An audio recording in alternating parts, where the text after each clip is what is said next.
Number 25, South Carolina has yet to win a series this year. They got off to a great start, winning the opener on Friday, but Missouri battled back one game above that important 500 mark with a win in Game 2 yesterday. A critical rubber match coming your way this afternoon in Como. Jory Hurd dominated Missouri, especially after the first inning on Friday afternoon. Last night, Marissa McCann answered with her first career SEC shutout. Alongside Monica Abbott, Nate Gatter with you. We say hello in Columbia. We have a couple of top 15 series in the SEC this week, don't we always? We even have a top 6 rubber match down in Norman today. Nonetheless, you could make the compelling argument that the most consequential game in the league is right here. Yeah, absolutely. When both teams are fighting to stay at 500 or above to be able to have and be in contention for postseason play, it's going to get intense. And that's exactly what this Game 3 rubber match is going to be. Unsurprisingly, perhaps, Ashley Chastain Woodard in South Carolina with everything on the line. Turn to Jory Hurd, their ace. Marissa McCann will not start for Mizzou, but she'll be available out of the pen. Yeah, Jory Hurd has been absolutely phenomenal for South Carolina this year, especially on the road. She is the senior starter for South Carolina. 6 strikeouts on Friday night, but Missouri offense will have to work their way through her. Meanwhile, Missouri in the circle will go back to its Friday starter, Sierra Harrison, who did not pitch badly, but she was not as effective as McCann was yesterday. Yeah, Sierra Harrison has been the senior ace for the Missouri Tigers all year long, and Missouri's going to need her to step up and lead this team just a little bit better. She's had some great outings this season so far, especially more recently against LSU. And she's going to need to put together something like that again today. 68 miles per hour, a rise ball, curve ball, drop ball, and a changeup. She likes to throw arm side. South Carolina will have Quincy Lee Leo to lead off. Look at that number in Game 2. The 1 through 7 hitters in the lineup were 1 out of 19 in our matchup last night when Missouri bounced back with a shutout. Of course, that's in contrast to when the heart of the lineup, 2 through 5, dominated Mizzou on Friday afternoon in the opener. Yesterday, Marissa McCann did an excellent job just getting ahead early in the count, and that's what Sierra Harrison is going to have to do today. Getting ahead of these South Carolina hitters, getting some count control to put them in a defensive position in the batter's box rather than in control. And Lilio will take her walks. Yeah, Lilio, she does a good job in the batter's box. She kind of can slice the ball the other way, but she does deceivingly have a little bit of speed. She can drop a bunt. She can run through the box if she needs to. 35 walks this year, 45 a week ago.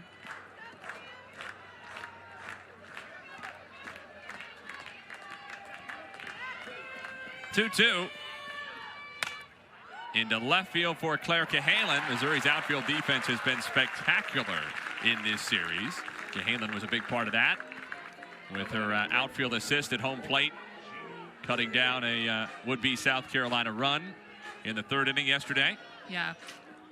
Missouri's outfield has been absolutely phenomenal. And I think historically their outfield has been really good over the years, including Alex Honnold, who was a recent graduate. Kaylee Linger has been roaming center field very well. Forrester in right field had some good catches yesterday as Jamie McKay looks like might have been in the wrist there.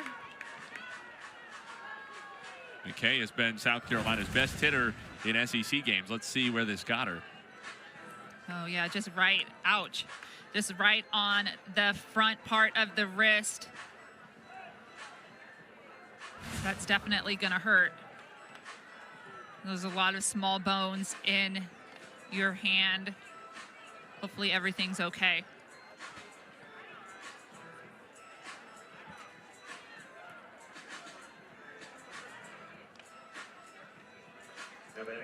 South Carolina, no strangers to the hit by pitch this year.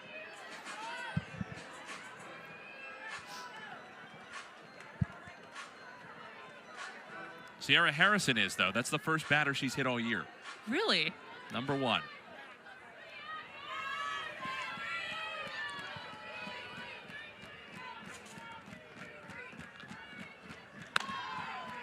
Carly Shelton takes outside. She was the only batter in the 1 through 7 slots in the lineup for South Carolina to reach base. She did it twice yesterday in game 2, a walk and a base hit. And she's been on 5 times in the series. Yeah, Carly Shelton has recently moved down to the 3 spot behind Jamie McKay. And when I asked Coach Ashley Chastain-Woodard why she decided to do that, she talked about having the lineup be a lefty, righty, lefty. Before, Lelio and Shelton were always back-to-back, but she wanted to keep pitchers a little bit uncomfortable. Righty hitter, lefty hitter, righty hitter, just back and forth, and keeping it a little bit more difficult on a pitcher that might struggle throwing to lefties or might struggle throwing to righties. Back to the circle. Harrison spears it, gets 1, and that's all Missouri will get. Sierra Harrison, we saw it against LSU a couple of weekends ago. She has been excellent defending her position in the circle. Yeah, just an excellent defensive play there. The reaction of Sierra Harrison is just so good. And even on that one, you can see she gets the ball so quickly, she almost has to wait for the outfielder, or sorry, the shortstop to get there so that she makes a good throw. Here's Ariana Rhodey. Harrison caught back-to-back comeback line drives against LSU 2 weeks ago.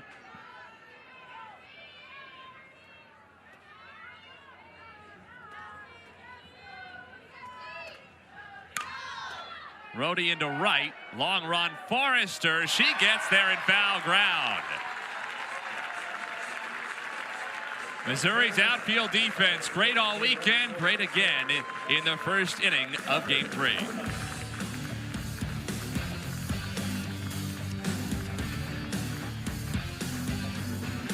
Jory Hurd dominated for South Carolina in game 1 on Friday. She gave up 2 runs in the first inning, nothing after that, just 3 hits, all singles across the final 6 offensive frames for Mizzou, and she gets the ball again with a series on the line.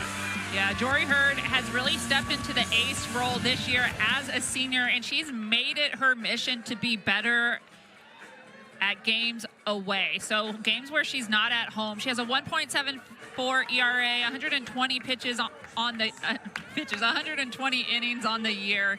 Jory Hurd throws a rise, a curve, a 2-seam fastball, and the changeup. But what she does so well that keeps hitters off balance is that she tunnels pitches extremely well, outside to righties and inside to lefties.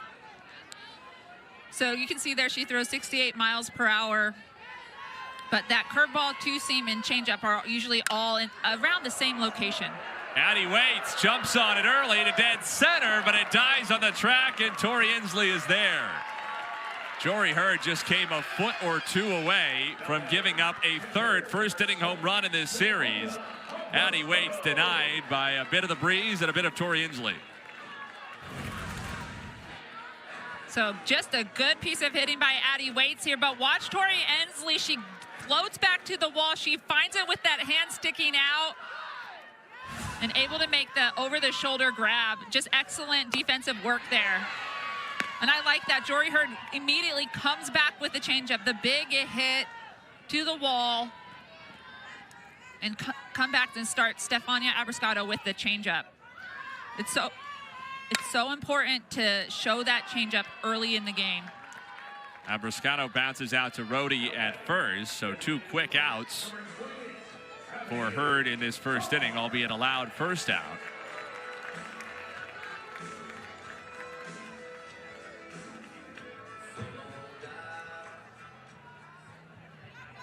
Abby Carr is next. 3 freshmen in the top 5 slots in Missouri's lineup under Larissa Anderson. Neither team has changed their lineup at all in the 3 games in this series. 1 through 9 spots consistent. Get a look at the 9 for Larissa Anderson this afternoon, and I assume that's what players want at this stage of the season. Yeah, there's something about being comfortable in the position that you are in the lineup. Sometimes when you're moved around a lot, it kind of messes with your head a little bit. Like, oh, all of a sudden I'm a 4-hitter. And you start to think about what a 4-hitter should be. I'm supposed to be a power hitter. I'm supposed to hit home runs. Well, maybe that's not your swing, and maybe that's not why you're there and the strategy behind your lineup. But a lineup can be very difficult to construct because you got to come up with pairs and how do hitters work back to back together. So in the Missouri lineup, the two Abbies, Abby Carr and Abby Hay, have been a set all year long. Abby Carr was hitting behind Abby Hay earlier in SEC and recently moved up to the third spot to hit in front of Abby Hay in the Georgia series. 2-2.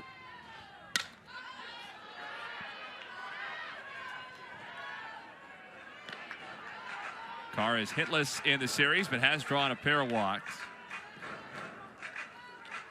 Missouri's leading home run hitter this year. Yeah, Abby Carr surprisingly just a little bit quiet this series so far. She has been pretty stellar all year. She's been someone that defenses and pitchers have taken note of because she's been so consistent and has had some good power, but just a little bit quiet so far in this series. You can see on the top of your screen there, 11 home runs, 39 RBIs on the season. Like I said, just a little bit quiet, still fighting for that first hit of the series. But she's worked it from 0-2 back to 3-2 and fouled off some tough deliveries from Hurd, forcing her to an 8th pitch in this at bat, twice what she threw to the first two hitters put together. Softly to second and taken on a line by Shelton to retire the side in order. Jory Hurd doing Jory Hurd things.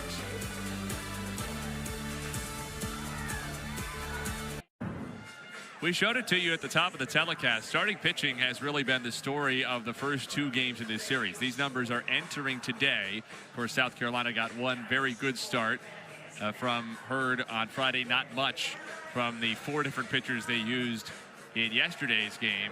And for Mizzou, it was one okay start from Harrison, and then, of course, an excellent one, a shutout from McCann. Yeah, Marissa McCann was absolutely phenomenal yesterday. Sierra Harrison Friday night, she threw a decent game, just needs to be a little bit sharper in the counts, a little bit earlier, getting ahead a little bit earlier. And take that ownership as a senior leader on this team. Like, you don't know how many games you're going to have left right now. And for Harrison, just leaving it all on the field. As a senior, you don't want to look back once you're done and say, I wish I could have, or I should have done this, or I would have done that. Just playing with all your heart out there and know that, hey, I gave it all I got, and whatever happens, happens. Tori Inslee, left center, and gone. The 9th home run of the year for Tori Inslee. She had only 4 the first 2 years of her college career, but she's found her power as a Gamecock, and she gives South Carolina a 1-0 lead.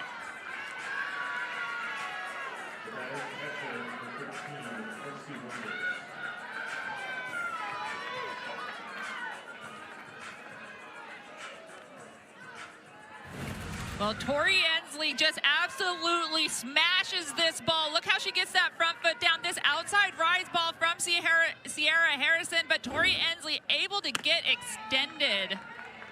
Going deep. And home runs have been an issue for Harrison last couple of years, really. That's number 17 this season. She's allowed in 98 1/3. She conceded 24 home runs in 106 2/3 last year.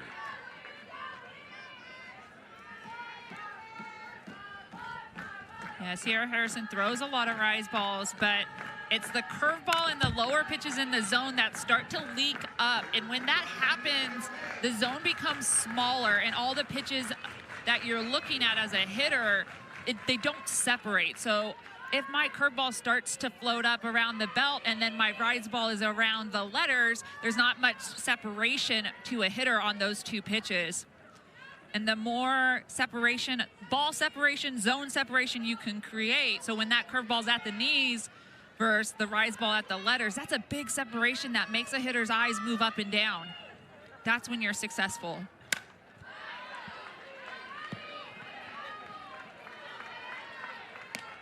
Inslee with a pair of extra base hits in this series. She had just 1 hit of any kind her last 4 games in the SEC before this weekend.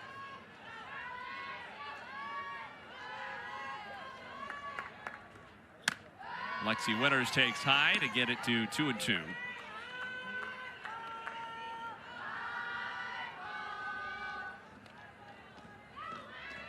#205th career start today for Lexi Winters.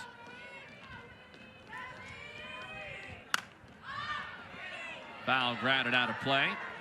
She had 100 starts for Ashley Chastain Woodard at Charlotte. Now 105 at South Carolina.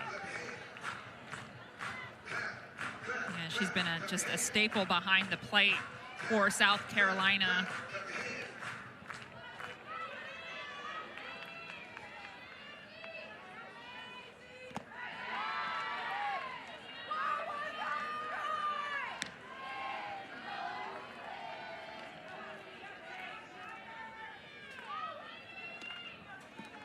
Full count now.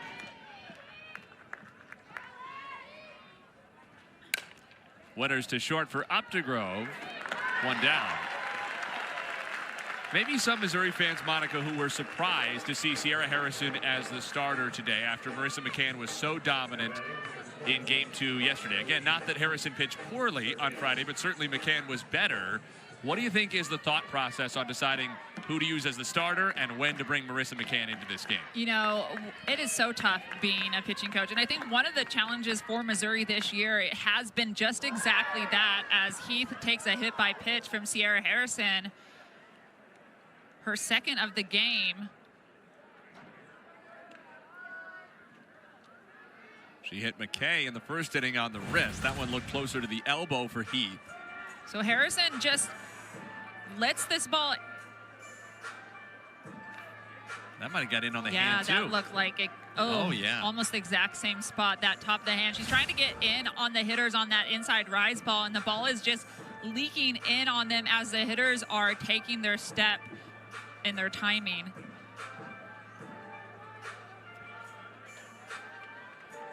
A little bit uncharacteristic for Sierra Harrison to have these hit by pitches.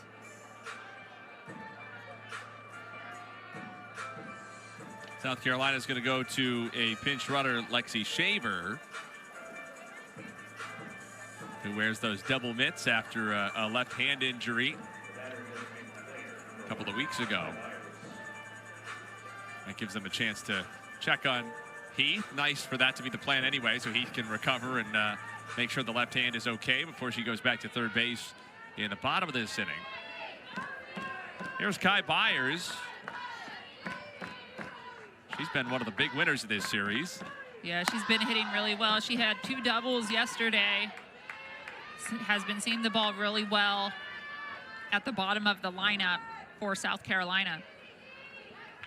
And she'd been in that lengthy slump. She'd gone about a month and a half without a base hit, though to be fair, she only had 16 at-bats in that span, counting a couple in the opening game of this series on Friday, in which she had a near home run pulled in on the track by Kaylee Langer.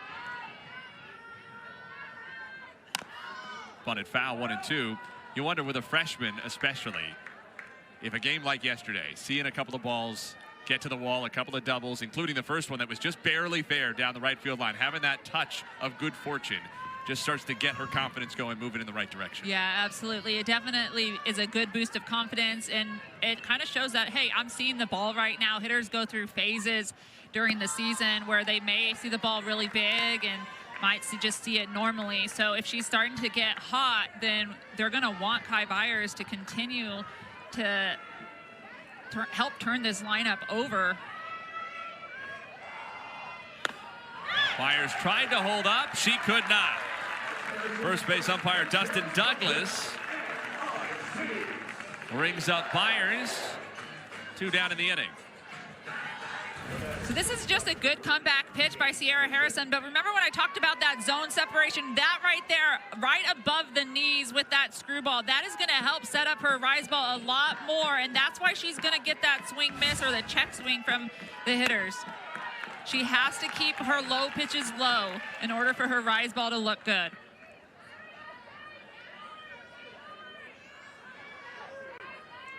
Shea Anderson, the number 9 batter.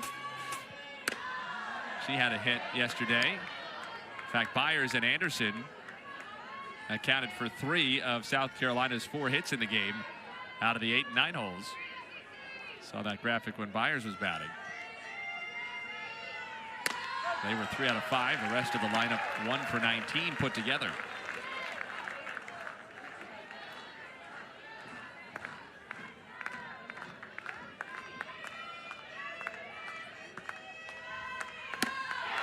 Anderson can't connect. A couple of strikeouts for Harrison in this second inning. South Carolina, though, takes the lead. Tori Inslee, a power surge this year in her first season in Columbia. She likes Columbia, Missouri just fine, too.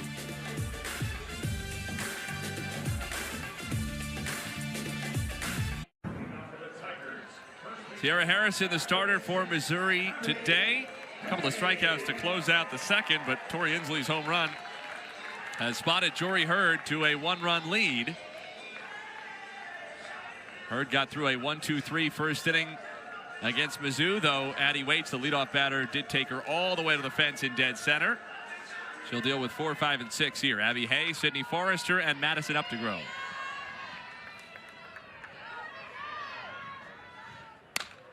Hay tops the third. Natalie Heath back in there after she was hit on the left hand by a pitch in the top of the inning. And Hay is retired on the first pitch. And after Hurd threw well over 100 pitches, second highest total for her in a game this year, South Carolina will love her efficiency early. 4 outs on 13 pitches. Yeah, just absolutely efficient. And it's because Jory, she tunnels really, really well. I cannot overemphasize that enough. She tunnels her two-seam fastball, her curveball, and her changeup really, really well on the outside corner to righties. And when you have a right-handed hitter, they know that, right? So they're looking on that outside corner just like Abby Hay did. So as soon as they see that outside pitch, they want to attack it. The hard part is which pitch am I getting? Am I getting the two-seam? Am I getting the curveball or the drop or the changeup? And that is what can cause, a ground ball or a fly ball or a hit, depending on what pitch Jory Hurd has chosen to tunnel. Forrester with a hard ground ball into left center field. A base hit for Sydney Forrester. We talked about it with Kai Byers, the freshman for South Carolina. You wonder if freshman Sydney Forrester might be in the same place where seeing a ball get through helps her confidence. Yeah, absolutely. Sydney Forrester just getting a little bit more confidence. She did phenomenal all season long, but has struggled a little bit in SEC play. But this weekend, she has just been doing a great job. So it's good to see her getting a couple hits here for Missouri. Madison Updegrove now. You wonder also if Sydney Forrester making a couple of nice plays out in right field maybe just helps her get going. We talked about that a bit yesterday. She had another nice running catch in foul ground in the first inning today. Yeah, sometimes I think those outfielders out there, they have a lot of time to think. Updegrove sneaks it through the middle, a seeing eye single. Back-to-back base hits for Mizzou.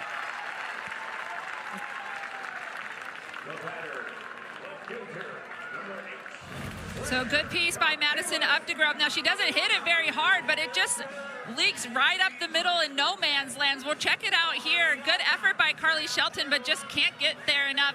Has just enough speed to make it all the way up the middle, and Missouri has runners on first and second with 1 out. With Forrester, the lead runner, now in scoring position, Mizzou's going to make a change with a pinch runner, Addie Kohler, who again will likely remain in the game in right field until Forrester's spot in the lineup returns. Claire Cahalan will bat for Mizzou. 2 on, 1 out. South Carolina brings the infield way in. Keep in mind that Jory Hurd had some tricky moments on Friday fielding her position. She had a couple of bounce passes to bases, 1 to second, 1 to first. And we can kind of see what Nate's talking about here. You can see Natalie Heath over there at third base. Look how close she is to home plate. The middles as well are pulled in just a little bit within the baseline. Do you think Heath is even a step or two closer than she would normally be because they would prefer to avoid Hurd having to field the ball if they can? Yes, absolutely. We saw Jory Hurd earlier this week. I don't want to say she struggled to throw. I wonder if she actually practices just bouncing the ball into hitters. But Claire Cahalan, just with the speed and being able to soft slap or hard slap, or even bunt here. I would imagine she's trying to hard slap and advance these runners. And if she can get on base, hey, that's a bonus for Missouri. So good eye there by Claire Cahalan. Jory Hurd tries to go inside with that two-seam fastball. Just leaks a little too much inside. 3 balls and a strike on Cahalan.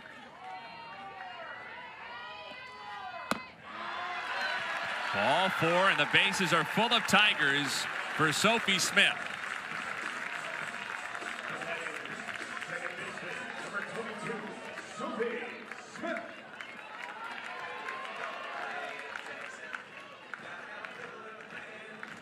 So South Carolina is going to talk about it a little bit and check in on Jory Hurd after the 5-pitch walk to Claire Cahalan.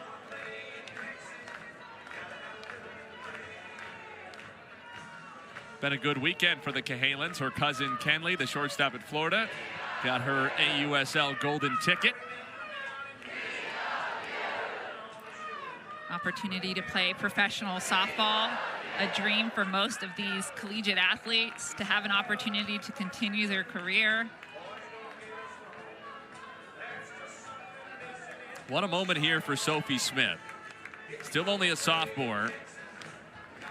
She has not had a base hit since March the 29th against Auburn. I'm sure Missouri's hoping that she breaks that today. She takes the first pitch, strike. South Carolina has the infield pulled in, so this does give a little bit more space, an open area out there on the field.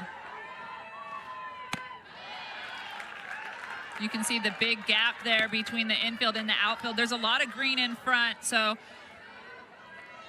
the outfield is playing just straight up. They're not playing back, or they haven't moved in too much. Still able to have plenty of range coming forward to make a throw on a potential tag.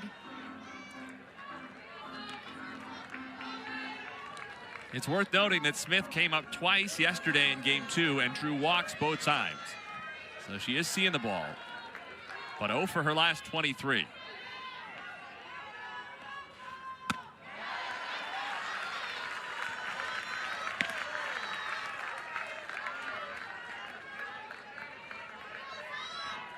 South Carolina took the lead on a Tori Inslee solo homer in the top of this inning. Jory Hurd trying to keep the Gamecocks in front. Smith waves and misses. A big strikeout for Jory Hurd. 2 gone in the Missouri second. Yeah, just a really big pitch there by Jory Hurd on a 2-2 count. She goes with that drop ball on the outside corner. Not much Sophie Smith can do with this. Just excellent break. Right when Jory Hurd needed it with the bases loaded. Now the infield can move back a little bit, get a little bit more range, and eliminate some of those holes that were on the field with the infield pulled in. The experience of Kaylee Langer, the senior, in the box.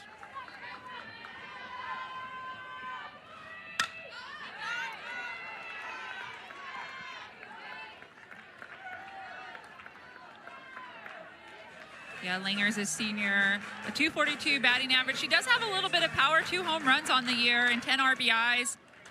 Not having quite the season that she's had in the past, but still very competitive at the plate and looking to get hot as she goes into the end of April and the rest of her senior campaign. You know, sometimes as seniors, we press a little bit, and then it takes you a little bit of getting into regular season and realizing, like, oh my gosh, it's already April. Oh my gosh, May's right around the corner for you to relax and being able to just start to play free again.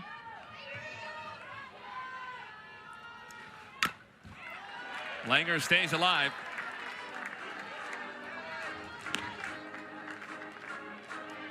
Missouri scored twice against Jory Hurd in the first inning of the series back on Friday afternoon.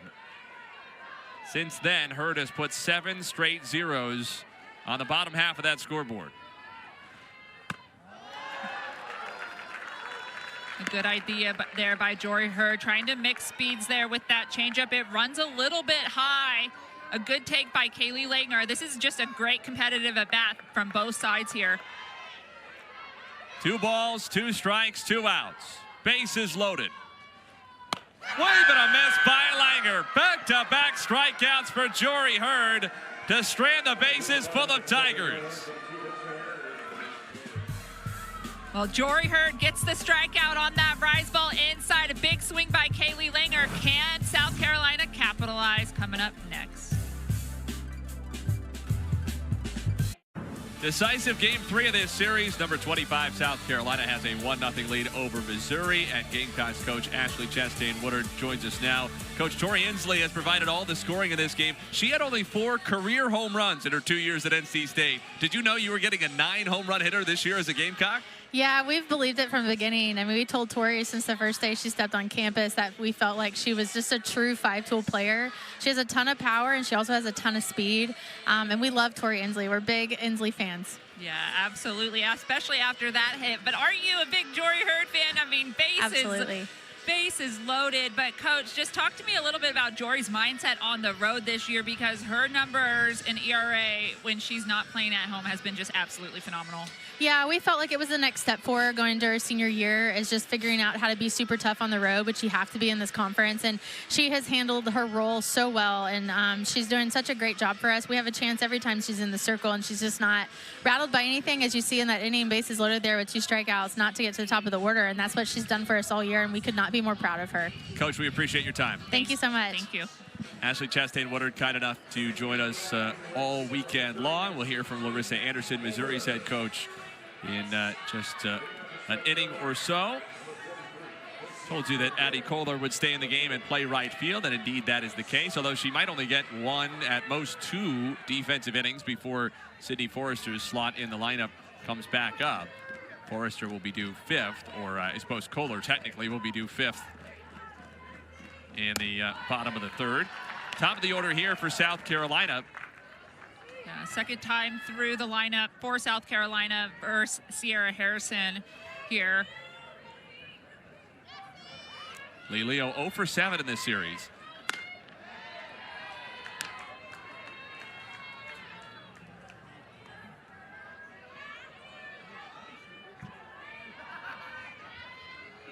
She hit the ball hard her first time, leading off the game out to left field. This one's to left center as well. Cahalan the call and the catch.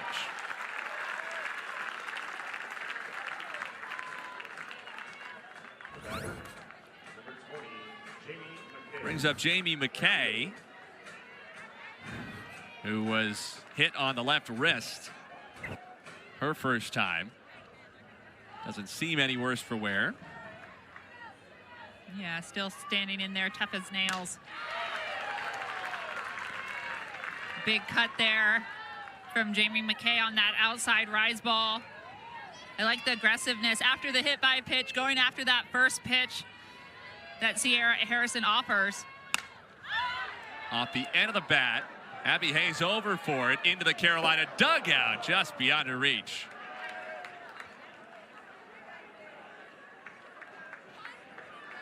I think Abby Hay had fun with that one, even if she didn't get to it. Yeah, just a really high fly ball here in foul territory. Abby Hay trying to reach over the dugout here.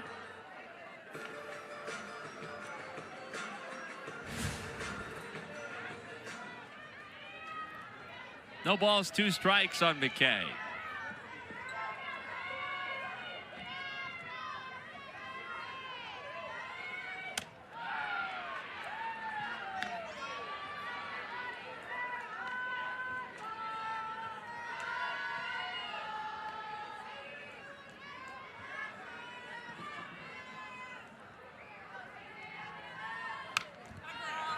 Jamie McKay has a little bit of a baseball background, and you can kind of see it in her hitting stance. She stands up real tall. She's quick with her hands, likes to get extended, stays inside out with her swing. Off the end of the bat, hit hard, but right at Madison Updegrove, 2 down.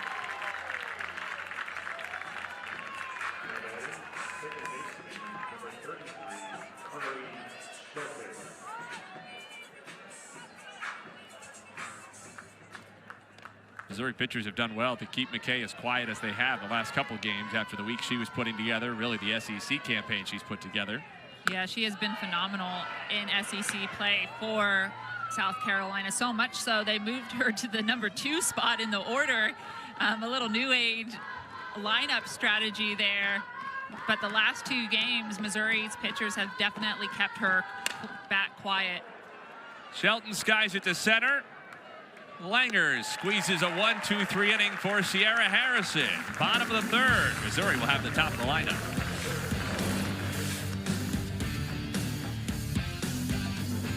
It's a 2-0 Oklahoma lead in the 2nd inning there. But the SEC is just so competitive. You look around the league, Mississippi State with a big lead on the road right now over A&M. Ole Miss is up early on LSU in Baton Rouge. There are just compelling softball games happening all over this conference every week. Yeah, this SEC is just, it just means more, so to speak. But no, it's just literally brutal. Every series, every weekend, it seems like there's a rubber match and a head-to-head battle, and almost a super regional type feel in that 3-game series that they play. Top of the order for Missouri, getting a second look at Jory Hurd. Addie Waits flied out to the wall in dead center field, right between the Z's and Mizzou out there.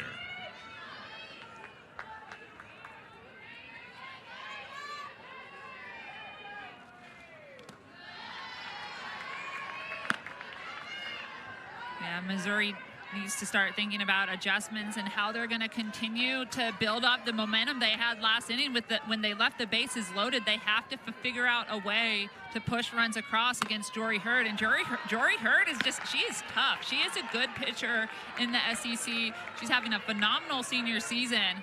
But if they want to continue to push for a postseason bid, this is where they have to dig deep and be better each at bat.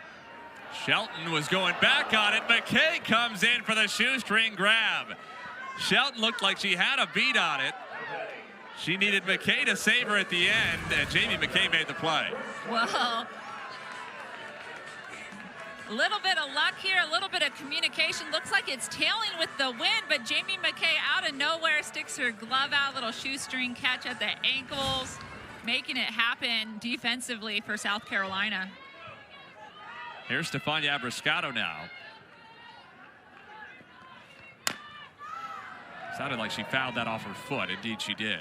That's a critical play because it keeps not just a leadoff hitter off the bases, but a leadoff hitter off the bases with 2, 3, and 4 coming up for Mizzou. Yeah, absolutely. And these are hitters that have had some success against Jory Hurd. Stefania Abriscato hit a home run in game 1. The 4-hitter Abby Hay hit a home run in game 1 off of Hurd. And then Abby Carr has been unusually quiet this series. And it's so, for everyone that's been following Missouri, it's probably more of a question is, when will Abby Carr lay into one?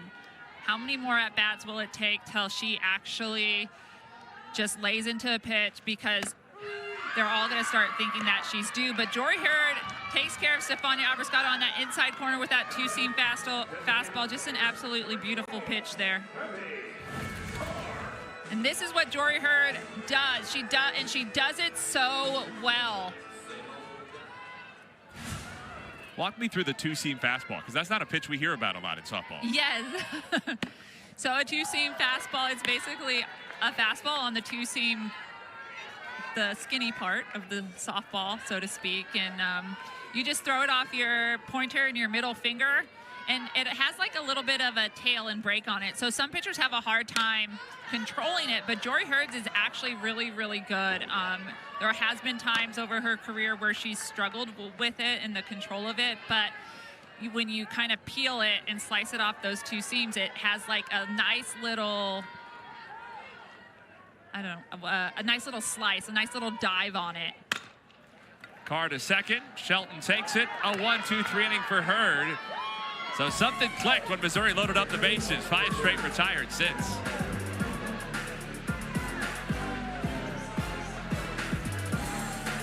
to win.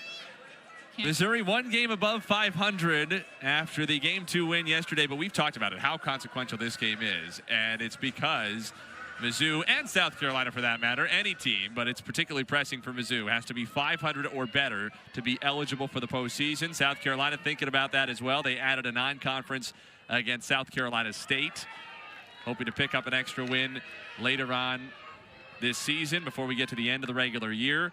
Missouri, it should be noted, could add one more midweek game as well if they could find a willing partner, because they are, as it stands, tracking to be one game below the maximum number you can play in a season.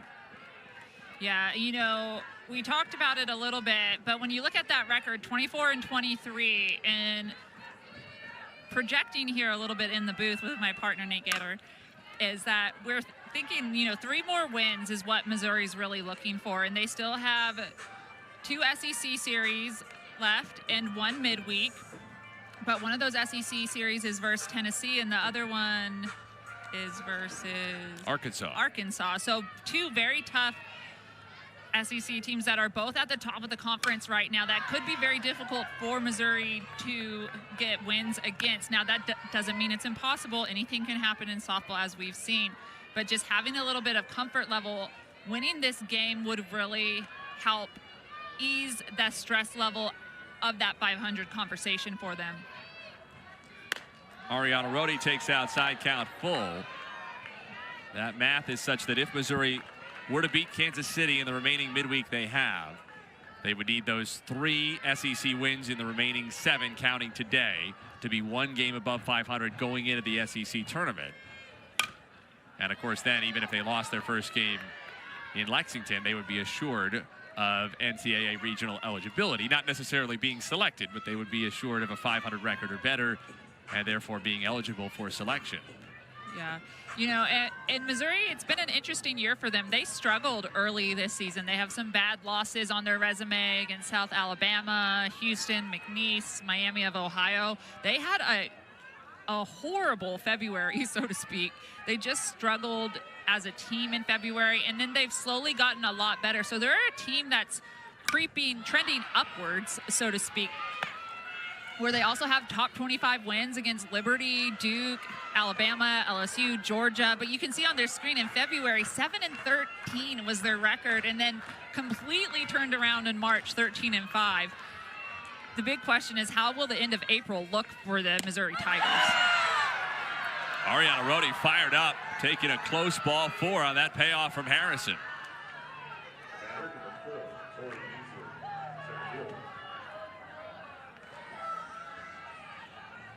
See Sierra Harrison looking in, wondering where this one missed. Yeah, that's a really, really good pitch. Larissa Anderson told us there are times when Harrison, if she feels like she's getting squeezed by the home plate umpire, can get frustrated, gets outside of herself a little bit. So we'll see how Harrison responds here, and also if that contributes to Larissa Anderson's thinking on how quick the hook might be with Marissa McCann out there in the bullpen, who was so good yesterday. Tate Davis into pinch run for South Carolina. Yeah, it's been a tough year for pitchers with the strike zone across the country. Just not a lot of called strike 3 looking, and I think that's really affected the hitters. It gives them more confidence. They don't have to swing on close pitches because they know the umpire's not going to call them up looking, just like we saw right there.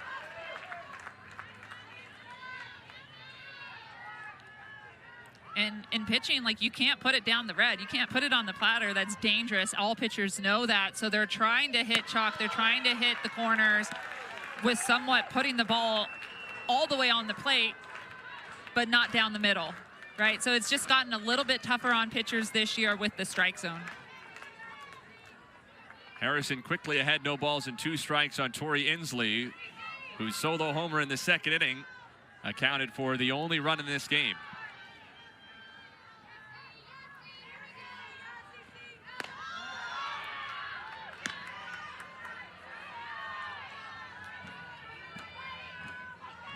Her 9th of the year, after just 1 as a freshman at NC State, 3 last season.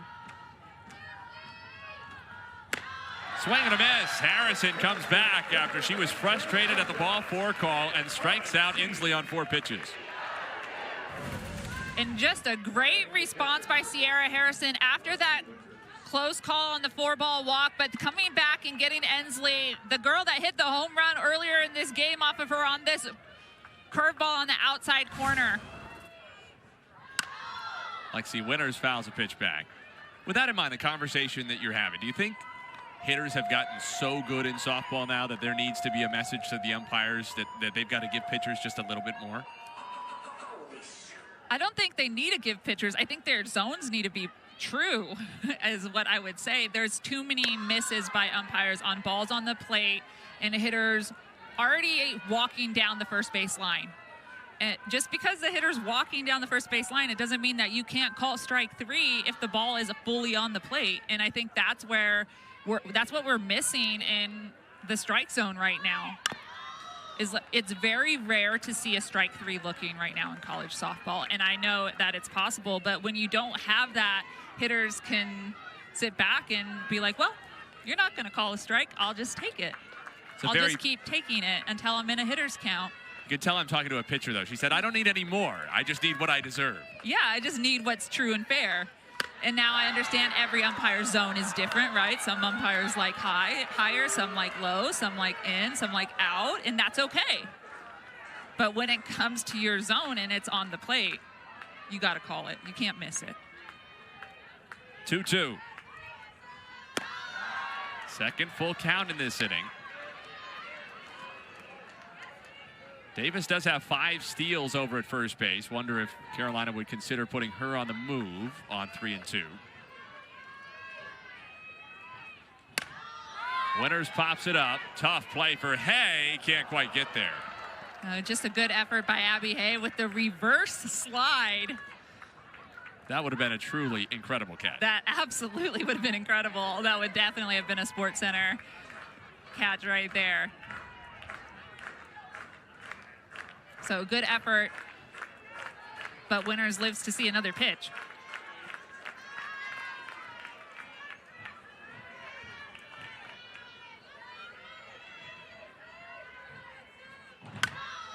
And another.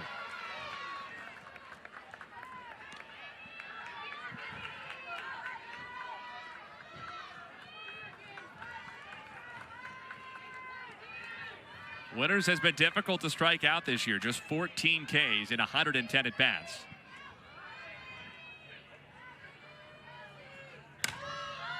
Into right, Kohler there.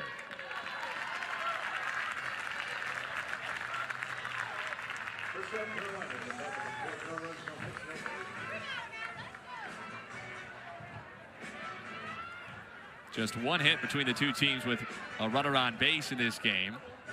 And, of course, the only run came with nobody on base on the solo shot by Inslee in the second. Here's Natalie Heath. She was one of 2 Gamecocks hit by a pitch their first time up. And South Carolina's hitters, just this inning, they seem to be getting a little bit more aggressive early in the count, swinging at a lot more first pitches.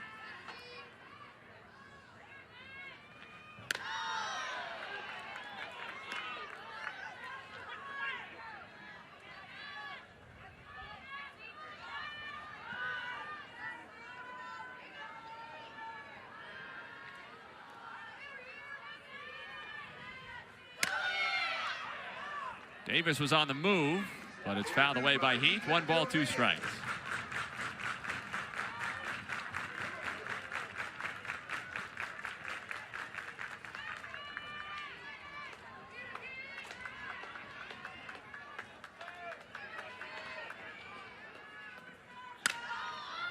Heath serves it to right. Kohler there again. Back-to-back catches for Missouri substitute right fielder. We're halfway home. South Carolina with a 1-run lead. We'll chat with Larissa Anderson about it next.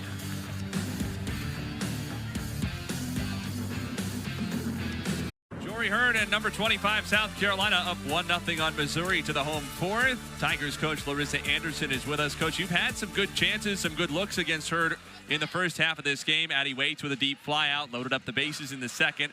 What needs to happen to put runs on the board? We got to cross home plate. I mean, we had the bases loaded there, and we just need a fly ball to be able to score, and we chased the ball out of the zone. I feel like we're guessing a little bit, and we got to get back to aggressive mentality, put a good swing on a good pitch. Yeah, absolutely, Coach. Is that the biggest adjustment you think offensively? Do you want them attacking that outside pitch to righties against Jory Hurd? I mean, she's living out there. I just feel like we're protecting a little bit rather than just putting a good swing on it, and the ball's going to go where it needs to go. Yeah, absolutely. Coach, we appreciate you. Thanks, MIZ. Both Larissa Anderson and Ashley Chastain Woodard joining us all 3 games in this series to provide their insights. 4, 5, and 6 scheduled for the Tigers. Yeah. Abby Hay, Sydney Forrester will re-enter, and then Madison Updegrove in the number 6 spot. Yeah, you hear Coach Anderson talk about it. You know, they need to swing and attack that outside corner and send that ball into right field or right center. That is where Jory Hurd lives. That's where she's going to get the most. There it is again. That's where she's going to get the most of her outs. So they have to find a way to drive that pitch successfully. Abby Hay went for one of those low outside pitches, but rolled it over to third her first time. Check swing, ball 2.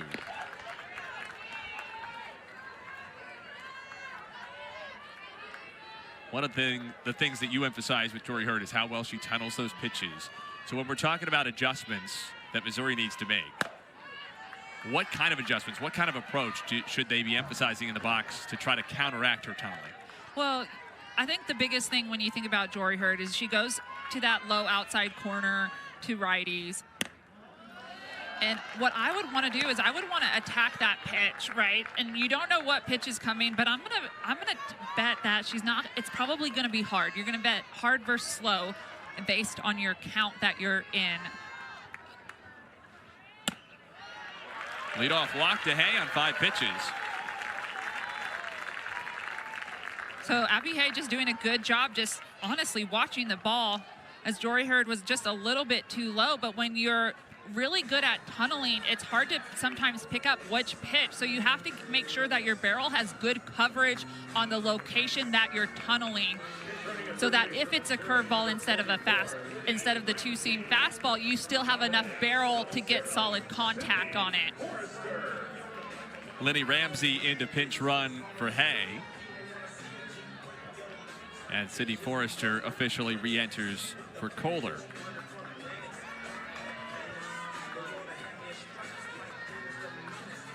Forrester had a base hit her first time. She bunts it right in front of the plate, a fair ball. Winters goes to first, Shelton covering. And the sacrifice successful, moves Ramsey into scoring position for Madison Updegrove. Coming up at 4 Eastern, 3 Central, SEC Network and the ESPN app, the Women's Tennis Championship from Norman, Oklahoma. Busy day there. Softball, Women's Tennis Championships over the SEC Network and the ESPN app. Yeah, so Missouri lays down the sacrifice bunt. A little traditional softball here, but I think it kind of makes sense against Jory Hurd, who they have been struggling getting like solid contact, solid hits against, and how important one run is for them right now. Maybe slightly surprising if Larissa Anderson was planning to sacrifice bunt that she re-entered Forrester rather than leaving Kohler up there, though Kohler had an unsuccessful bunt attempt earlier in the series. Updegrove chops it to Heath. Ramsey way off of second, and she's in a rundown. Ramsey has to try to stay on the rundown, and she can't even do that. So Updegrove can only get to first base. South Carolina executes well. That's a disaster for Missouri on the base pass. Yeah, this is not a good situation for Missouri offensively. A ground ball. Good job by Heath. She thought about going one, but she caught her way out there. Carly Shelton getting the tag quickly, but getting that lead out is so important in SEC softball. Now Claire Cahalan, softly fouled. At the very least, Ramsey needed to recognize and be able to stay in that rundown long enough to get Updegrove to second base, especially with 2 outs, and at least keep somebody in scoring position. Yeah, Ramsey should have tried to turn a lot more, put a little bit more back and forth action, try to draw more throws. It's almost like she got surprised herself. I think, too, like at this point, when she got caught, she was almost 3/4 of the way to third. She could have tried to get into a foot race with the shortstop and just see if she could make a good slide at third base. You're already there. Just keep going. But that's where Natalie Heath, what she did well at third base is Natalie Heath made eye contact with the runner, and that eye contact freezes the base runner. 1 strike pitch to Cahalan. Ashley Chastain-Woodard praised Natalie Heath not only for her bat, which they knew they wanted in the lineup, but also for how she's handled third base since they inserted her there in the Tennessee series. Yeah, and one of the things she said defensively that we just saw and witnessed is she said that Natalie Heath's been really great on the bunt defense, the short game for South Carolina.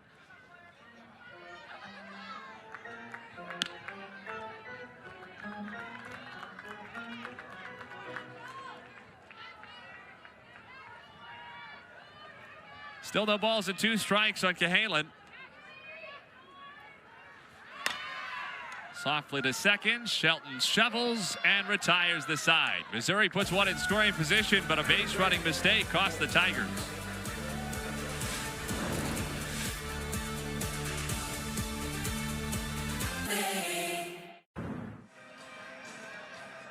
One 0 South Carolina lead as we head to the 5th inning. Tori Inslee's solo homer back in the 2nd.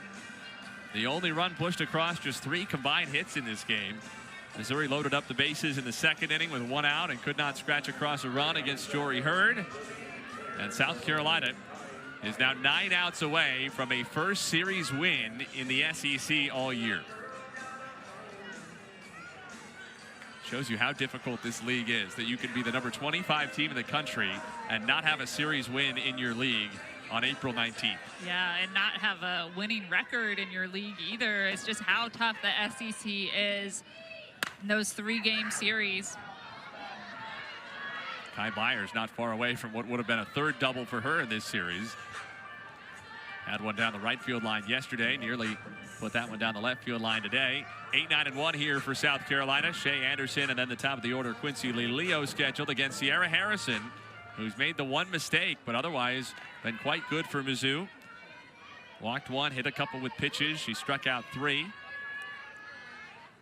Yeah. And she's hit 3 with pitches. That one gets Byers on the elbow guard. Ashley Chastain-Woodard told us that last weekend against Florida, she felt like they got out of the way of too many. Today, they've taken 3. Yeah, it's almost funny to hear. You know, I don't even think she makes an attempt to get out of the way. Knocks her Evo shield right off. And Larissa Anderson agrees with you. She's going to challenge.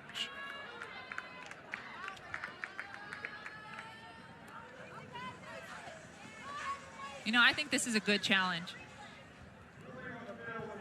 Pitch. Missouri is challenging this call. This play's under further review.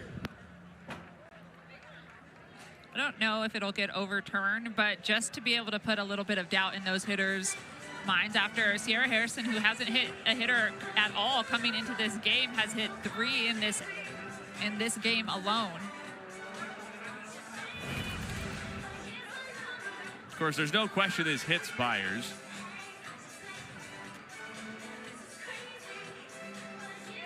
To be fair to her, it sort of could seem like the elbow stuck out there a little bit. She is rotating a little bit as though she were getting ready to swing. I don't know. I think that'd be hard. The hard part for me is I think the ball is on the plate. And so that means her elbow is over the plate as well. But a tough call. After review, the ruling on the field is confirmed. It is a hit by pitch. This will be Missouri's first challenge. They will have 1 remaining. So she loses Coach Anderson loses this challenge, but again, I think having a challenge in this particular way with the hit by pitches, sometimes it's a little bit good because it adds a little bit of doubt, like, hey, we'll challenge a hit by pitch because you do have to make an attempt. And if you're leaking over home plate, like, the pitcher has the right to that home plate. Shea Anderson bunts foul off herself in the box. So late in the game, and we're seeing South Carolina do a little bit of traditional softball as well with trying to show a sacrifice bunt here. In today's game, we really don't see as many sacrifice bunts unless you're later in the game, 6th, 7th, even 5th. But this game has been so tight, and an insurance run would be really helpful on both sides. Just a low hits in the game right now, so just finding a way to get people into scoring position, put a little more pressure on the pitcher.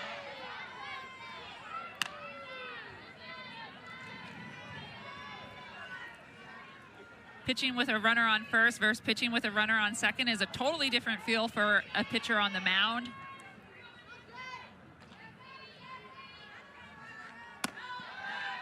Snap throw behind. Runner at first base. Byers is back. Lexi Winters effectively picked off Claire Cahalan yesterday out at second base on a back pick, but Cahalan was able to sneak back in under a tag. Anderson with a good bunt. Waits comes all the way over to field it on the first base side. That's well done by the third baseman, Addie Waits. Sacrifice goes 5-3 in the scorebook, and Byers in scoring position. So Shea Anderson able to get the bunt down in great location. Great play by Waits, picking it up barehanded, making the slight toss over, but effectively moving the runner over for the top of the South Carolina lineup with 1 out. You wouldn't think that's the kind of bunt defense Waits has practiced all that often. That's not usually going to be the third baseman's ball. Missouri's going to make a pitching change here with the top of the South Carolina lineup coming up for the third time. And Marissa McCann is out of the Tigers bullpen after her first career SEC shutout yesterday. She's on in relief today.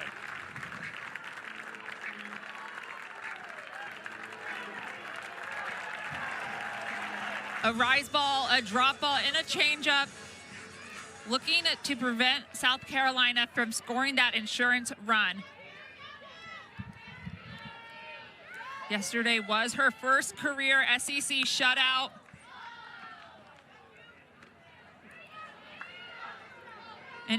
And as of lately, it seems like Marissa McCann has really just started to come into her own here. Her drop ball has up to 12 inches of vertical break, but that rhythm and getting ahead early is very key for Marissa McCann. So here she goes 2-0 to the first batter that she faces. The earlier she can settle into this game, the better for Missouri. Quincy Lilo, the top of the South Carolina lineup, doing a good job just taking some pitches early.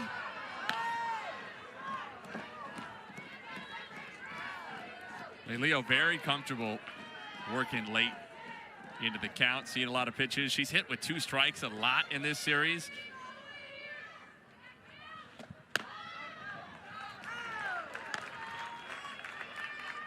You can see Lelio, she's been running through the box just a little bit.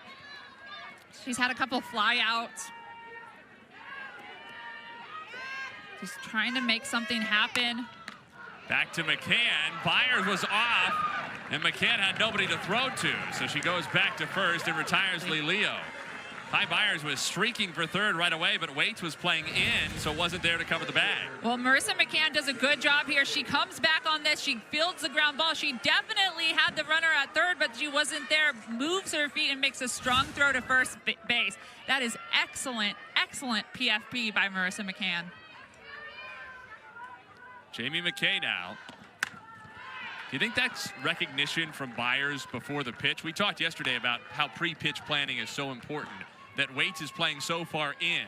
If she goes on contact full speed, it's going to be very hard for Missouri to get anybody to the bag. Yes, but I think it's more because Lelio went to the slap, right? Like she went to the slap, moving through the box.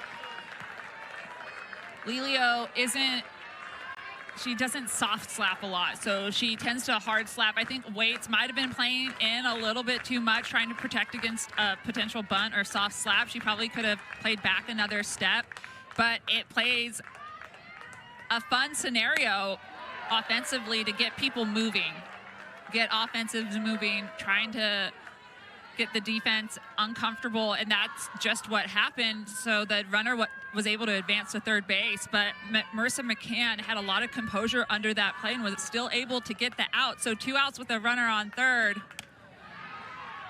is a little bit of an easier situation than 1 out with a runner on first and third. 2 balls, 2 strikes now on McCann, who has been hit by a pitch, lined out to shorter last time.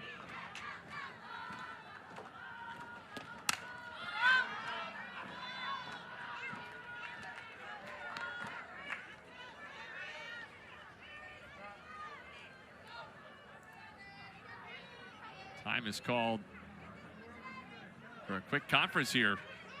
Jamie McKay with a count of 2-2.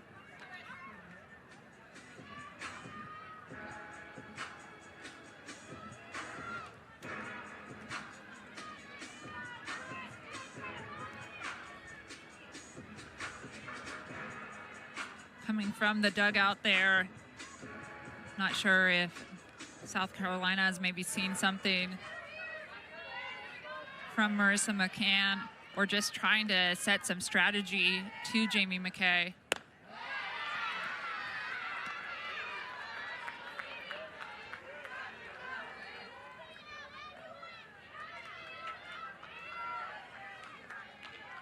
Full count. McCann to McKay. Driven, right field and deep, way back and gone. Jamie McKay, second home run of the series, 3rd of the week, 7th of the year, and it's 3-0 Gamecocks.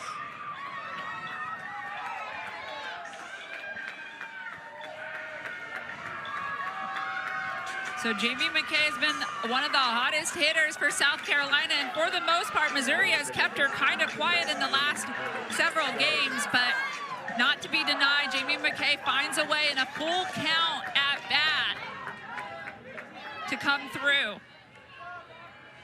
Whatever that message was from the dugout, it was worth a 2-2 mid-at-bat timeout. Shelton slices it foul.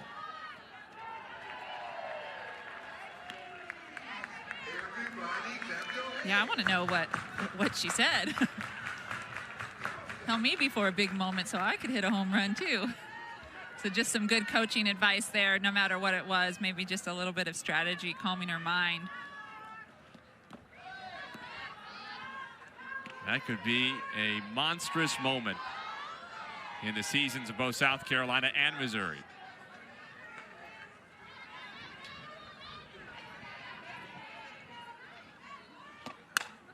Shelton hammers it. Right field. Back-to-back Gamecocks homers. Jamie McKay and Carly Shelton have blown this one open. South Carolina on the precipice of its first series win in the SEC this year.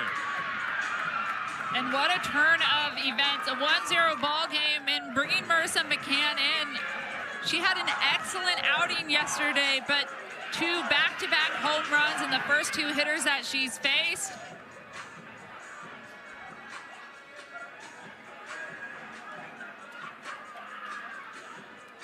It makes me wonder if South Carolina has picked something off of Marissa McCann, a tell or something that they're seeing off of her.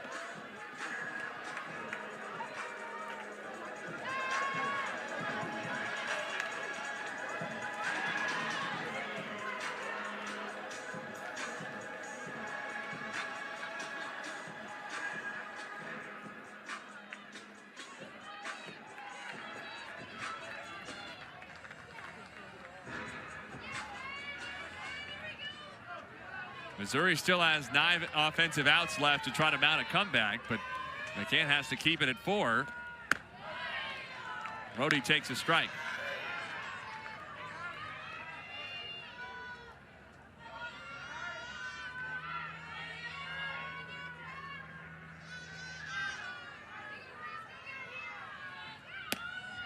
Three South Carolina home runs today, accounting for all of the scoring. Really, the story for the Gamecocks has been Jory Hurd's pitching, both on Friday and today. Rhodey into right. Forrester shading her eyes over the line, makes the catch. And the 2 through 5 spots in South Carolina's lineup. They were so good on Friday. They were quiet yesterday in Game 2. They have come to life again in the finale. Back in the second inning, it was Tori Inslee, the number 5 hitter. 2 and 3 getting in on the act here in the 5th. McKay a 2-run shot. Shelton goes back-to-back with a solo homer. 4-0 South Carolina.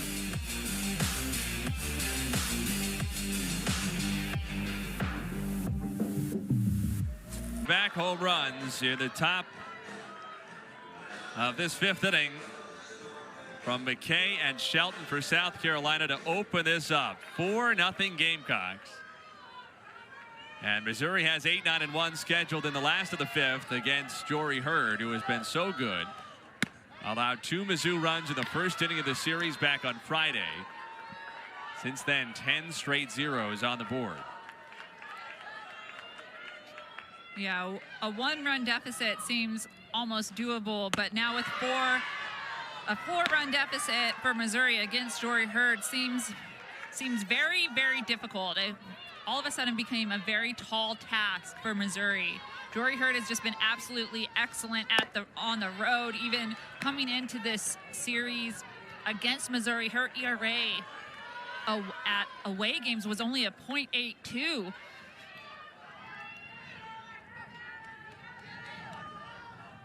One, 2. Sophie Smith stays alive.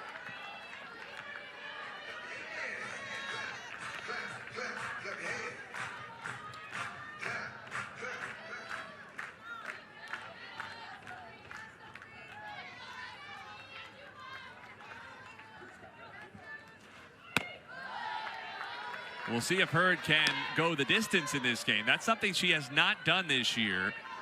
Pitch all 7 innings of 2 different games in the same weekend, at least against an SEC opponent. You know, they've been concerned at times with Jory Hurd's inning count and trying to just manage the ace of Jory Hurd, like, and how they're going to be able to get wins. Were they able to pitch Neely Lamb and Emma Friedel and then bring Jory in to close earlier in the season, because they knew that they're going to need Jory as the season progresses. Smith retired by Rhodey. Tomorrow's softball series finale between number 5 Texas and number 13 Georgia is 7 Eastern, 6 Central, the SEC Network and the ESPN app. Mic'd up Monday with Tony Baldwin, head coach of the Dogs. And that will be a decisive game 3, as ours is this afternoon. Haley Langer now the number 9 batter.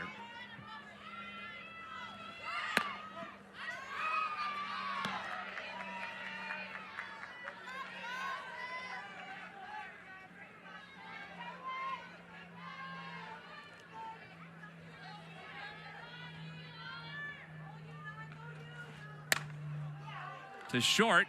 Anderson takes it for the second out.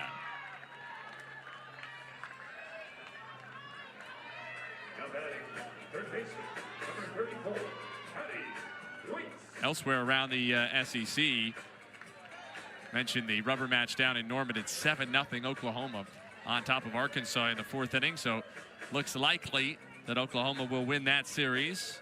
Mizzou will see Arkansas in Fayetteville next weekend.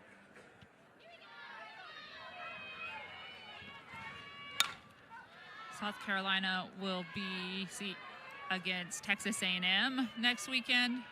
And A&M has had a monster comeback. They went down 6-0 to Mississippi State. They're up 9-6 in the 4th. Wow, what a turnaround. Anything is possible in this game. The SEC is tough, but it's never easy. Games are never easy.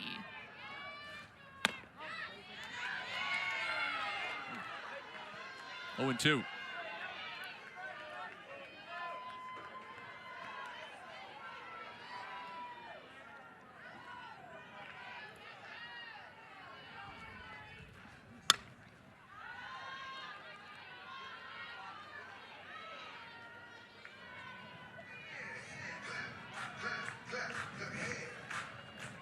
Hurd's season high for innings in an SEC series is 12 2/3. That was against LSU. She threw the full 7 on March the 20th in the opener of that series, which South Carolina won 6-5. A spinning number up third. Barehand heave has no play. Addie waits with a swinging bunt single. The old swinging bunt single, otherwise known as the swunt. Just a difficult play. It's undefendable. The swinging bunt right here, you'll see it, the swunt off the edge of the bat just goes there, just a little like cue ball shot. How annoying was that when you were pitching? Oh, very annoying. I could almost hear it in your tone. They're undefendable. They surprise the hitter, they surprise the defense. You just kind of laugh at it a little bit.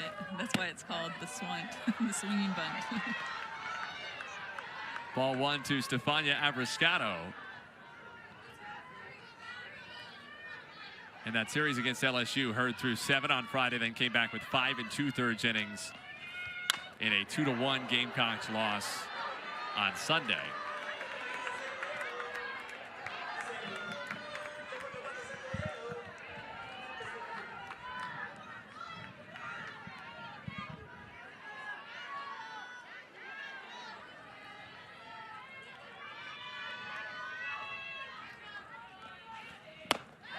Abriscato can't connect. In under the hands. Yeah, excellent location there by Jory Hurd. That's that too-soon fastball that just continues to run in on the hitter. In this case, a lefty. Stefania Abriscato swings right over it.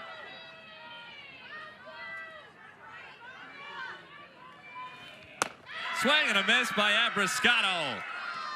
Jory Hurd leaves another Tiger on base, puts another 0 on the board.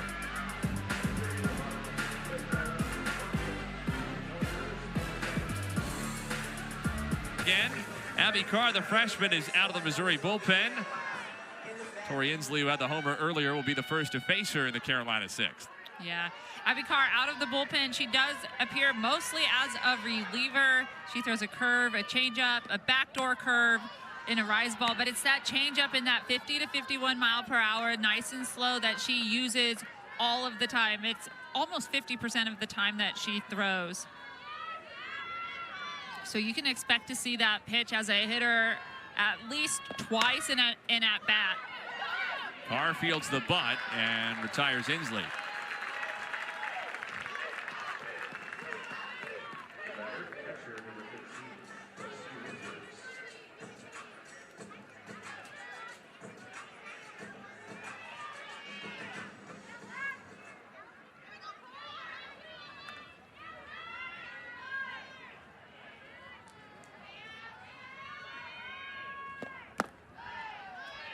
Ball 1 to Lexi Winters.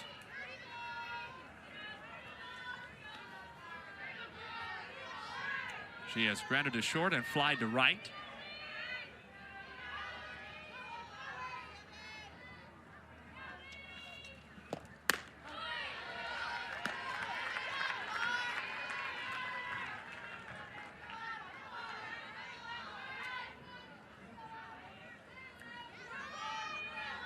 Been a quiet offensive month for Winters. Langer, 2 gone.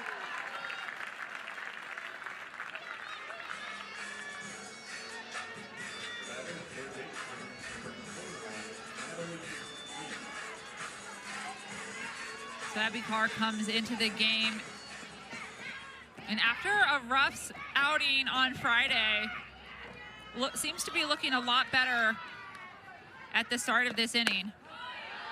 Getting ahead, nice to see from a Missouri standpoint for her after the 5 walks in those 2 innings out of the pen Friday. Yeah, she has struggled with walks throughout this season this year. Some of that being a freshman, definitely something that she's going to have to work on in the offseason is dominating the zone and just having something else that she can tunnel a little bit better with that changeup. But as a pitching staff overall for the Missouri Tigers, walks has been something that they've really struggled with throughout the season at different times.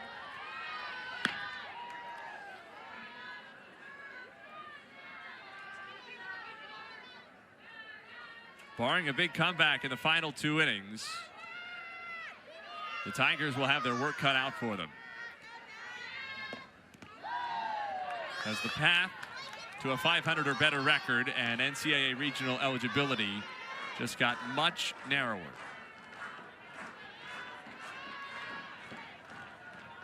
One way or another, South Carolina solved the Marissa McCann puzzle that gave them so much trouble yesterday. Heath high to shallow right center. Sophie Smith. 1-2-3 inning for Abby Carr. Home sixth is next. Whole lot of Jory Hurd this weekend for South Carolina. Yeah, Jory Hurd, absolutely phenomenal. The rise ball, the drop ball, the changeup. She's doing it all. The two-seam fastball, not to be forgotten. 4 strikeouts so far on the day, but she has been absolutely clutch, including shutting down the Missouri offense with the bases loaded.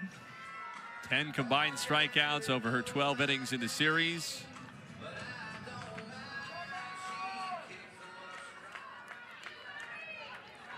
Three, 4, and 5 for Missouri in the last of the 6th. Abby Carr sends a line drive to Carly Shelton for the snag.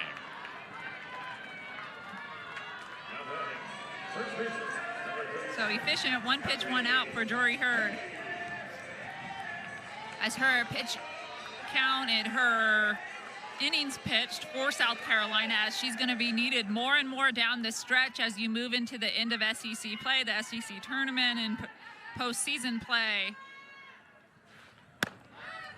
Being efficient is going to be very important for Jory Hurd in South Carolina as they have to manage this ace and her very strong right arm. Abby Hay bounces it to Anderson. 3 pitches for 2 outs. That'll do the job for Jory Hurd. We talked about it with Ashley Chastain-Woodard that as we start to come down the home stretch here and get into the postseason, certainly they're going to have to ride her a little bit more. It's one thing to manage the innings and the pitches on that arm over the course of the season, certainly in February and March. Get to late April and into May, sometimes you just got to say, you know what, kid, go get it. Yeah, absolutely. And that's the fun part about being the ace, being the #1 pitcher on the team, is you know that they're counting on you. You know, it's just what you said. You got to manage the pitch count. You got to manage the innings early in February and March. If they get too high too fast, you could face a little bit of a pitching slump late into April or even in May, where the fatigue of the innings pitched in February and March play a big part. So managing that in February and March is a totally different scenario than coming into late April and starting to like trend up and climb the mountain a little bit for Jory Hurd as she needs to extend into more games, pitch more innings for South Carolina as they make this postseason push. This pitch will be number 81 today, number 200 of the weekend. Her career high for pitches in a single weekend is 202 from that series against LSU last month. So we're already seeing the manifestation of what Ashley Chastain-Woodard said, which is that Hurd is going to have to be ready to carry a heavier load. Swing and a miss by Forrester. Hurd looks awfully ready to me. We go to the 7th, 4-0 South Carolina. Tight series, a tight game for most of the way. Looked like we were setting up for a nail-biting finish before back-to-back homers by McKay and Shelton for South Carolina in the 5th inning. All 3 of those Gamecocks hits have been homers. And as a result, they built a 4-0 lead. Yeah, the power that South Carolina has shown, but the resilience too, especially Jamie McKay. You know, she was hit in her first at-bat. She had she had a line out in her second at-bat, and then she goes deep in the count 3-2 on that 2-run home run that she had, but just showing some resilience at the plate, not giving up, staying focused in their at-bats, and making every pitch count.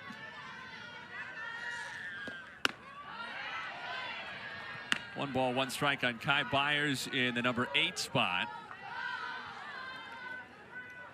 Looks like there's going to be a pinch hitter for Shea Anderson in the 9-hole. Alyssa Hovermail is on deck. Then the top of the order, Lee Leo.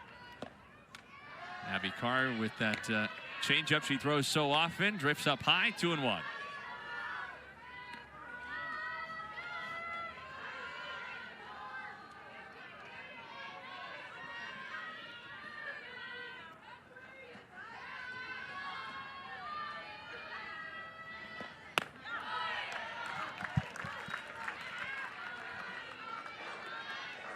So a good pitch there by Abby Carr to even the count back up.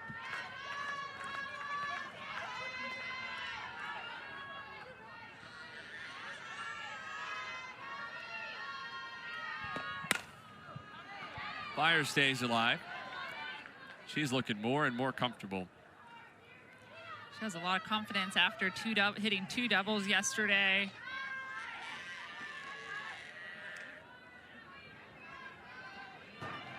You wonder if she could be a kid who catches somebody by surprise, has a big postseason moment, something like that. Nobody's a freshman by the time you get to mid-May, right? Yeah, absolutely. And the people that maybe struggle during regular season start to feel like, hey, this is a new season. Sophie Smith calls off Abby Hay for the out. NFL draft coming up, the final SEC Now Spring Football Show. We'll take one last look at the SEC draft eligible players who will or could have their name called in Pittsburgh. Coverage begins Wednesday at 1 Eastern, noon Central on the SEC Network and the ESPN app. Here's Hovermail, the transfer from Florida, making her second appearance of the weekend.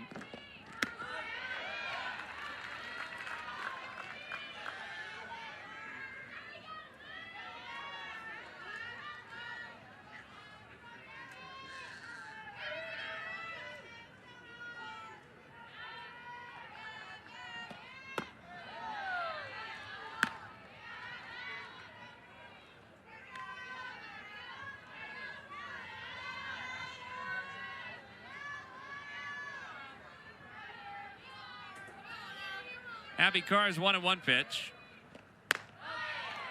Catches the outside corner 1-2. In keeping with the 7th inning, the last couple of games in this series, Mizzou has made a defensive change with Hayden Sokolowski inserted. This time it's in right field instead of left. So Sydney Forrester is finished for the remainder of this game. Second time she has been removed. First for Addie Kohler, now for Sokolowski. 2 balls, 2 strikes on Hovermail, who is 0 for her last 18 going back to the Mississippi State series. But of course, playing time has been spottier for her the last couple of weeks. The third changeup from Abby Carr in this at-bat. All of them just running a little bit high.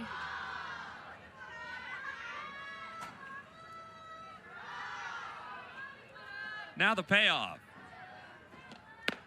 Strike 3 called. Overmell goes down looking, 2 down in the 7th.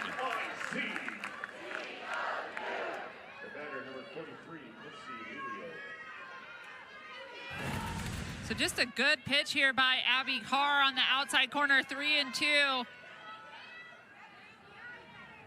Just way too close to watch for Hovermail. And she struck out looking. Hey, a strikeout looking, what do you know? Yeah, we were talking about earlier how you don't see a ton of those. Wonder if maybe she was just sitting on that changeup, I guess. Got caught by surprise and handcuffed a bit. Yeah, potentially. I think maybe sitting on the changeup. Abby Carr throws that changeup, 50% of the time. You can see 2, 3, even 4 changeups in an at-bat, depending on how your at-bat goes. So if you have the ability to sit slow and you're good at it, it's something that you would definitely choose to do against Abby Carr.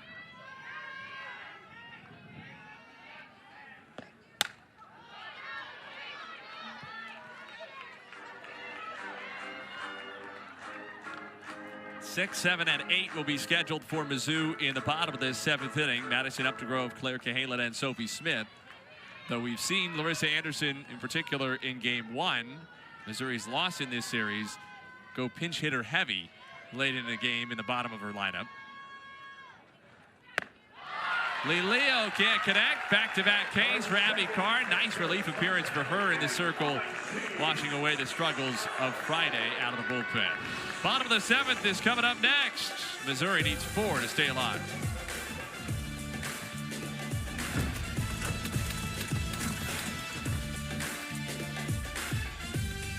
In South Carolina in the bottom of the 7th inning to keep this game alive. Monica Abbott, the bad news for the Tigers is they need 4 runs. They've only had 3 hits all day off of Hurd. Yeah, Jory Hurd has just been phenomenal in the circle. You can see in the last 12 innings she's pitched, she's had 11 strikeouts. Both the runs Missouri has against her in the first inning of the series back on Friday. Madison Updegrove pops up the first pitch. Foul ground. Carly Shelton carrying speed. Makes the grab. No fear from Carly Shelton. Carly Shelton, what a phenomenal run over there, chasing it down. And this ball was tailing with the wind taking it, trying to take it out of bounds. But Carly Shelton coming out of nowhere, just continuing to pick up speed and get a glove on the play. Great work. Claire Cahalan, the scheduled batter for Missouri. Gracie Britton will pitch hit in her place. Pitch number 84 coming for Hurd in the game. Number 203 of the series. And that sets a career high for the most pitches she's thrown in any weekend as a collegiate hurler. And I think this will just be the start of that for Jory Hurd as Missouri turns, as South Carolina turns the page and starts to use Jory Hurd more and more in games instead of in just leverage situations as we get into late April and especially in May.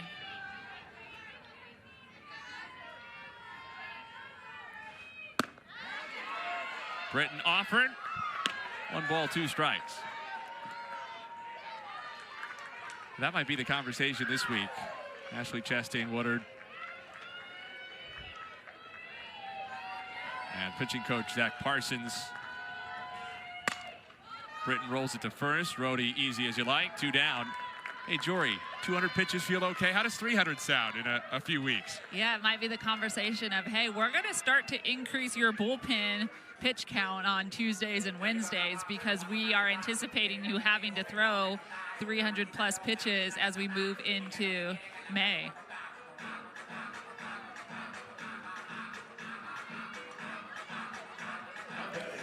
This win also gives South Carolina a little bit of leverage as they move on into their SEC play. And a little bit of breathing room with the 500 record. Even though they'll play Texas A&M coming up and then Alabama. Foul tip by the pinch hitter Avery Adcock.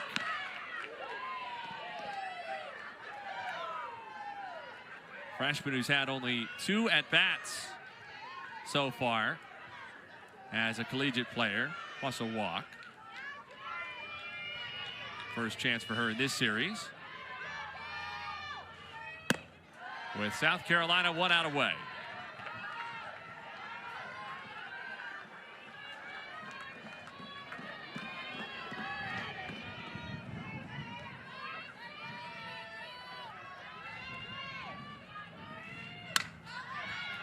And 1 strike away.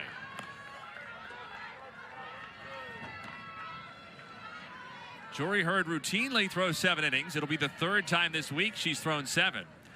But she has not had a 7-inning shutout all year. Her last 7-inning shutout was against East Carolina the opening weekend of last season, February. Swing and a miss by Adcock. Jory Hurd and South Carolina win an SEC series for the first time this year on Hurd's first 7-inning shutout of the season. Well, South Carolina needed to step up to win their first SEC series, and no one better to do it than their ace, Jory Hurd. She's been absolutely excellent on the road this year. The senior is leading this team from the circle and getting great support from Jamie McKay. And Carly Shelton came up really big for the South Carolina offense. See Marissa McCann there in the foreground. She had her first SEC shutout of her career yesterday. Jory Hurd counters with the first of her career against an SEC opponent today. It shows just how hard it is to get a shutout in the SEC. We see it almost every weekend. There's always games 3-2, 2-1, 7-8. Shutouts are not as easy as you think.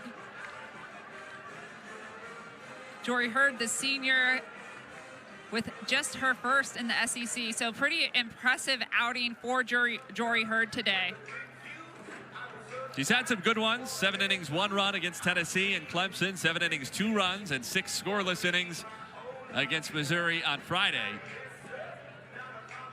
But 7-inning shutout for South Carolina to win the series. Not just a shutout, but a shutout when the Gamecocks most needed it. Yeah, absolutely. This helps their bid for that postseason mark. Gives them a little bit of freedom and a little less pressure going into their next SEC series and must-win situations. But she was just absolutely phenomenal today.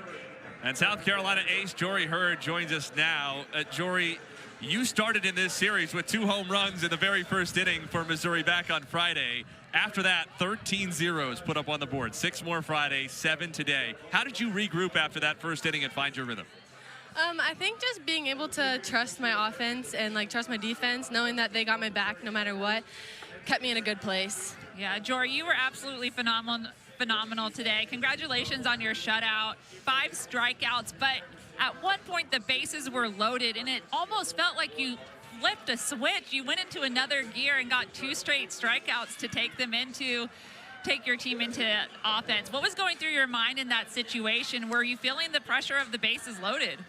I was just thinking get a ground ball for my teammates so we can roll a double play, and just having trust in Winnie and my teammates. Yeah, and Jory, it looked like everything was working today, but what was your favorite pitch today that you got people out with?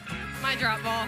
Yeah, just absolutely phenomenal. You did an excellent job. Just congratulations on the shutout. Thank you. Jory, when you guys look ahead now, obviously postseason is on everybody's mind when we get to this time of the year. What does this win do for you, a series win in the SEC, to boost you guys toward the home stretch of the year? It gives us a lot of confidence knowing that we can do it, and we have each other's back. Jory, we appreciate your time. Congratulations. Congratulations. Thank you. Good job. Thanks. Jory Hurd and South Carolina with a series victory in the SEC for the first time this season. 3 home runs. Tori Inslee. Oh, look at Monica Abbott. She's having fun with us. Our entire crew was this weekend. 3 home runs for South Carolina. Inslee, McKay, and Shelton. And Jory Hurd on the mound. Gamecocks win it 4-0 over Mizzou. Thanks so much for being with us.